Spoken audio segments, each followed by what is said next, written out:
با عرض سلام و درود، ادب و احترام به همه شما همراهان بی‌نهایت عزیز و بسیار ارجمند. امروز در موضوع آن که چرا شکست و موفقیت دو روی یک سکه هستند صحبت خواهیم کرد. تصورهای معمولی که در مورد شکست و موفقیت وجود دارد صحیح نیست. مردم فکر میکنند که شکست و موفقیت مخالفی هم هستند. برای اینکه بفهمید چرا این تصور غلط است، به مفهوم شکست دقت کنید. برای بسیاری از مردم شکست هنگام اتفاق می افتد که نمی توانند در کار، هدف یا پروژه و لایحه موفق شوند. واقعیت این است که اگر به مفهوم شکست دقیق تر نگاه کنیم، اکثر مردم قبل از اینکه در هر کار موفق شوند چند بار شکست می خورند. در این مورد نمونه های خوب وجود دارد، ولی یک مورد قابل توجه تر است. ابراهام لینکلن آدم موفقی بود، درست است؟ خوب در اینجا به بخشی از فعالیت های او توجه کنید. سال 1831 او شکست خورد در کار و تجارتش. سال 1832 شکست خورد در انتخابات مجلس قانونگذاری. سال 1833 شکست دوباره در کار و تجارت. و سال 1836 او گرفتار شدند به آشفتگی روانی. او سال 1838 شکست خورد در انتخابات ریاست مجلس و همچنین شکست خورد در انتخابات فرمانداری. و خلاص چندین ایده های او شکست خوردند و نهایت او سال 1860 یعنی سال 1860 سرانجام پیروزی در انتخابات رئیس جمهوری یک کشور ابرقدرت گردید. از نمونه های این چی درس می شود گرفت؟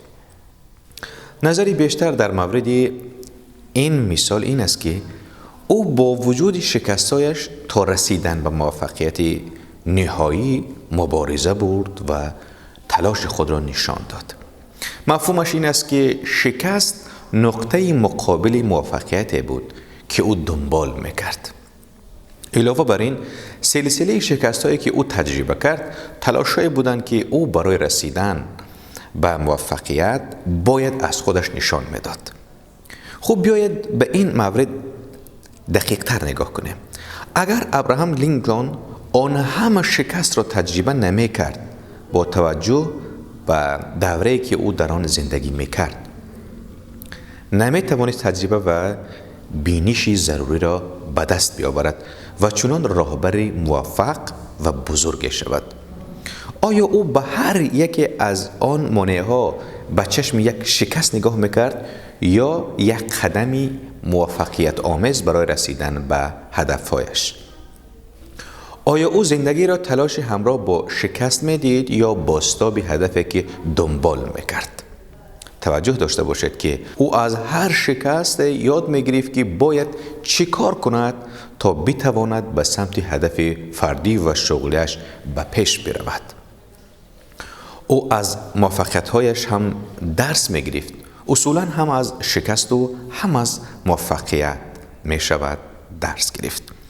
اگر به این مسئله اعتقاد داشته باشید، می‌فهمید که برای رسیدن به هدف هم به موفقیت و هم به شکست نیاز دارد.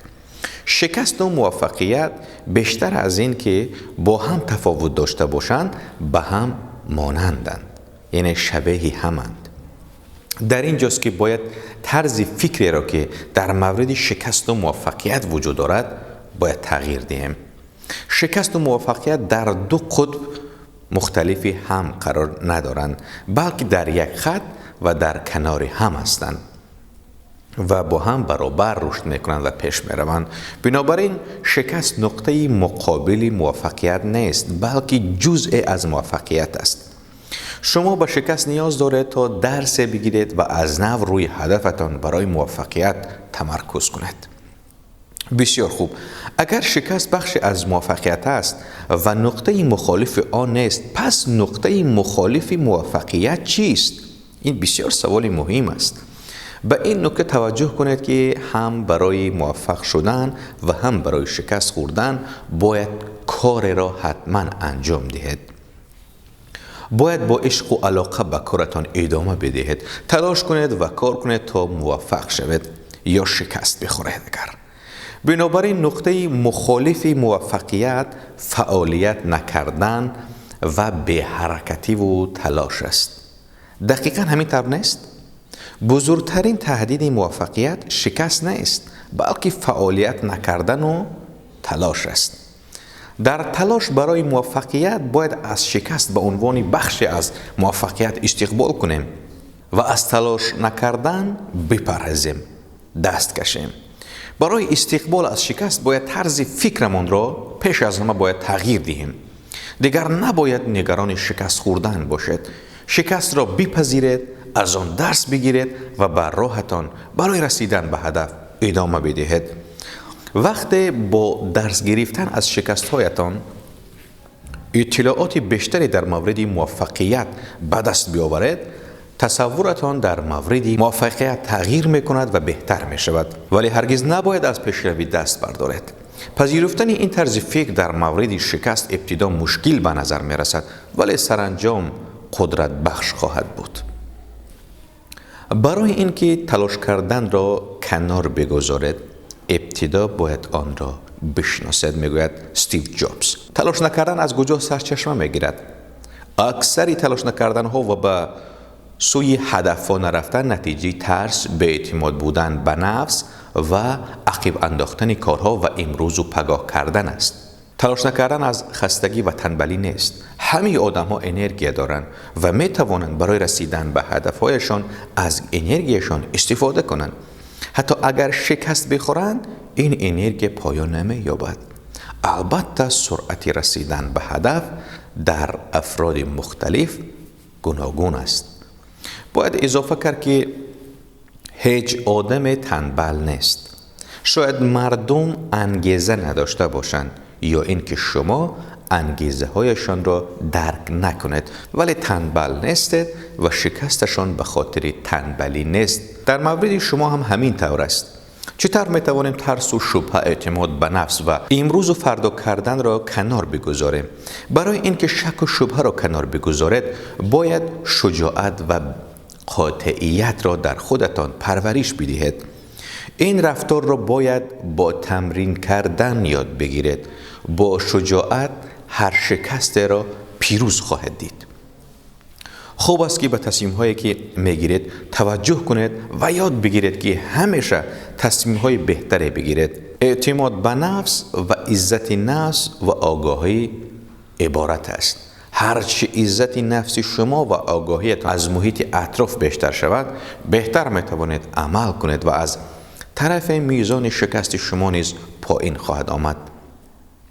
امروز و پگاه کردن عادت خیلی از آدم‌هایی است که باعث شکست در خیلی از کارها می شود.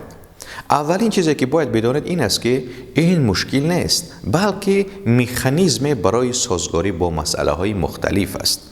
بهتر است بفهمید که چرا انجام دادن بعضی کارها را مدام به آینده واگذار می‌کند. آیا ترس از شکست، ترس از موفقیت، ترس از دست دادن کسی یا چیزی باعث می شود که کارهایتان را عقب بیندازید؟ یا شاید از هیچ چیزی نمی ترسید و فقط به کاری که باید برای رسیدن به هدفتان انجام بدهید علاقه ندارید؟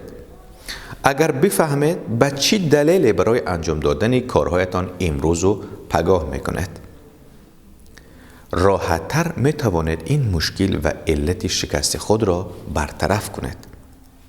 بعضی وقتا تنها کاری که باید انجام دهید این است که کار انجام بدهید. هر کاری، حتی یک کار کوچک یا کاری که هیچ ارتباطی با مسئله مورد نظرتان نداشته باشد. به این ترتیب کم کم به راه میافتید و در مسیری مناسب قرار میگیرید و در نهایت باید بدانید که کارتان چطور باید انجام شود. آیا باید به کاری که انجام میدهید بیشتر توجه کنید یا به زمان انجام کار؟ به عبارت دیگر، در کدام مورد بهتر کار خواهید کرد؟ آیا زمان بهتر کار میکنید که کارهایتان را پشت سری هم انجام بدهید یا وقتی که برای انجام دادن کارهایتان وقتی مشخصی را تعیین میکنید؟ به عنوان آخرین حرف در مورد موفقیت، شکست و تلاش نکردن باید همین نکته را گفت که آدم ها کسانی را که شکست میخورند بدیدی حقارت نمیبینند. وقتی کسی موفق میشود همه موفقیت او را جشن میگیرند و شکستهایش را فراموش میکنند. از همه مهمتر این که هر کس به شکستهای خودش بیشتر توجه میکند. پس برای کمتر کسی مهم است که دیگران شکست میخورند یا نه. یعنی خودتان بیشتر از دیگران خودتان را تحقیق میکنید. اینجاست که باید طرز فکری عامه مردم را در مورد شکست تغییر داد. بیل گیتس چیز زیبا گفته است که خوب است که موفقیت را جشن بگیریم، ولی مهمترین است که از شکست درس بگیریم. خوب باوری کامل داریم که یاد گرفتید که شکست و موفقیت در دو قطب مخالف هم قرار ندارند، بلکه در یک خط و در کنار هم هستند. پس همین حالا موفقیت ها و شکست هایتان را جشن بگیرید. باوری کامل داریم که این نوار پسند شما باشد و در آینده نوارهای خوب را ما از مرکز خیرات پیشکش شما عزیزان میکنیم.